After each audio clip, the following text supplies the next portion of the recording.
عاوزة أقول لكم على حاجة مهمة قوي فيما يتعلق بالتداول، والكلام ده ينطبق على الفيوتشر والفوركس والسبوت. الربح من خلال التداول يعني إنك تشتري عملة أو سهم، وعلى أساس لما سعره يرفع تبقى كسبان من الفرق. الحوار ده أساسه المهم عشان يشتغل معاك هو إنك تقفش إن العملة دي أو السهم ده هيرفع قبل ما يرفع، وتشتري أو تدخل في الصفقة قبل ما يحصل. طبعا في ناس بيشتروا في القمة، ده أسوأ سيناريو ممكن حد يقع فيه، أن العملة لما ترفع خلاص دي انتهت، ولو دخلت هي هتنزل فهتدخل على خسارة على طول غالبا. إنما اللي احنا عاوزينه إنه تقفش أو تبقى عارف ومتوقع إنه العملة إكس أو الصفقة إكس مثلا هي دلوقتي رخيصة، أو مثلا سعرها كذا أيا كان، وانت لما تخش فيها أو تشتريها سعرها وقيمتها هترفع. ازاي نعمل كده بقى؟ هنا بيجي ما يسمى بالتحليل. التحليل الدقيق والصح عبارة عن ايه؟ عبارة عن ان الشخص اللي فاهم في السوق وفاهم في الحاجات اللي بتؤثر على قيمة اي مشروع، مثلا ان المشروع ده المؤسس بتاعته غني او عنده مقدرة مادية انه ينجح مشروعه. ممكن مشروع مش غني بس عمل مثلا شراكة قيمة مع مشروع أو مع جهة تمويلية مقتدرة ماديا. فأنت لما مثلا تعرف الخبر ده، لو دخلت في المشروع فعلا ممكن عملة المشروع أو الصفقة اللي انت دخلت فيها ممكن تبقى ايه كمان. مثلا ممكن مش بالضرورة القدرة المادية، بس مثلا في مشاريع بتعمل ايفنتات أو أحداث أو حاجات أو فعاليات يعني، وبيبقى عليها إقبال،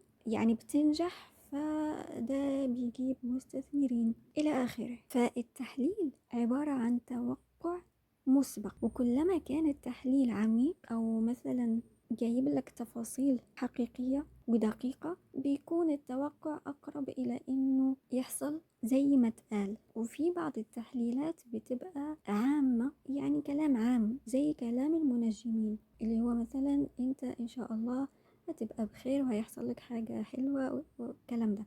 في حرفيا تحليلات عبارة عن كلام عام وبيقول لك فلان عمل تحليل. أنا هنا بفتكر حاجة مهمة كنا درسناها في الشعبة بتاعتنا، اللي هو تقسيم الإدراك مع الحكم. إذا كان إدراكا جازما ولا يقبل التشكيك فهو العلم أو المعلومة القطعية، وإذا كان يقبل التشكيك ولكنه ما زال جازما فهو الاعتقاد. والإدراك مع الحكم غير الجازم، يعني ما فيش عليه أدلة وبتاع، إذا كان الطرف الراجح يساوي الطرف المرجوح فهو الشك، وإذا كان الطرف الراجح أقوى فهو الظن، وإذا كان الطرف المرجوح هو الأقوى هنا الوهم. يعني عشان انت تبقى محترم نفسك شوية أكتر، لما تشوف تحليل معين حاول تعرف مصادر التحليل، لأنهم زي ما قلنا أو التوقعات المسبقة، احنا لا نعلم الغيب، ولكن التوقعات المسبقة دي ممكن نأخذ ملامح منها من خلال تتبع تحركات المشروع،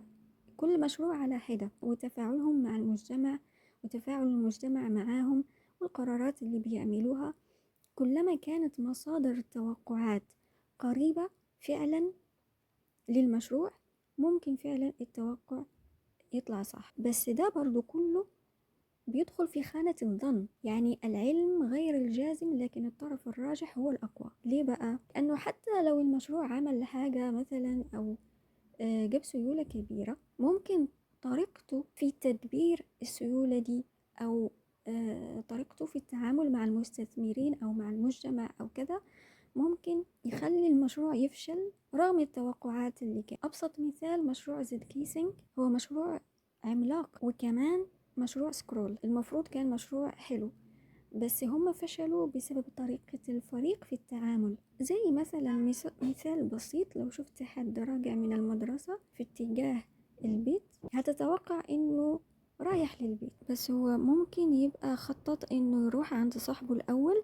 قبل ما يرجع البيت. يعني في النهاية حتى التوقع وبكل الملامح الصح ممكن ما يحصلش زي ما توقعنا. لذلك النصيحة الصح عشان تدخل التداول انه تدخل ب20% من رأس مالك، بشرط إنه ال20% دي تبقى فائضة عن الاحتياج، بحيث حتى لو اتبخرت مش هيحصل أي فرق ولا تأثير في وضعك المادي. ودايما لازم يبقى 20% من فلوسك مهما كانت فلوسك كام. يعني لو هتدخل ب20 دولار اضمن عندك 100 دولار هتعمل بيها مصالحك، وال20 انت مش محتاجها أساسا. فلو كسبت هتفرح، ولو خسرت مش هتشحت، لأنه زي ما قلنا في ربح وخسارة. وزي ما قلنا برضو ان الشغل ده مش حاجة انت بتعملها وبتديك مقابل او منتجات او لا، دي الشغلانة كلها في التوقع المسبق المبني على حاجات زي ما قلنا مش ضروري حتى لو التحليل صح وانت متابع الاحداث وكل حاجة، ممكن في النهاية ما يحصلش زي ما توقعنا. فاللي هو بتعمل فلوسك على كف عفريت زي ما بيقولوا حرفيا. ممكن تجيب مكسب وتقول الحمد لله بقى، بس ممكن برضو تبقى بالخسارة، فاعمل حسابك لدي، لأن العاقل يتهيأ لأسوأ الاحتمالات. 20% بس من رأس مالك. مثلا اللي هيدخل تداول ب1000 دولار المفروض يبقى عنده اللي هي المبالغ الطائلة. مثلا واحد عنده 30,000 دولار ومش محتاج مثلا 1000 اللي هيدخل بيها، الضرايب والحاجات اللي هو هينفق منها كلها مضمونة عنده.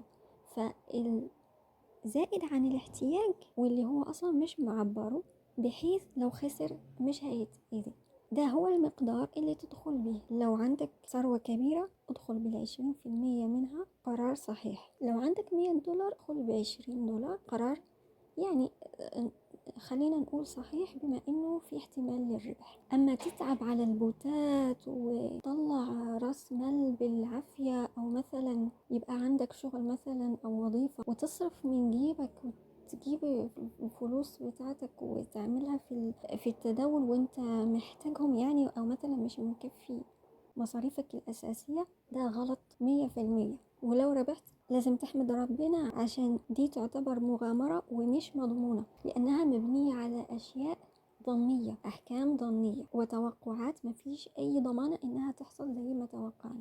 يعني اللي بيضحك عليه بالحاجات دي يعتبر شايل جزء من المسؤولية في إنه يضحك عليه، لأن الدماغ ربنا مديها لنا مجانا، فإحنا لازم نشغل دماغنا.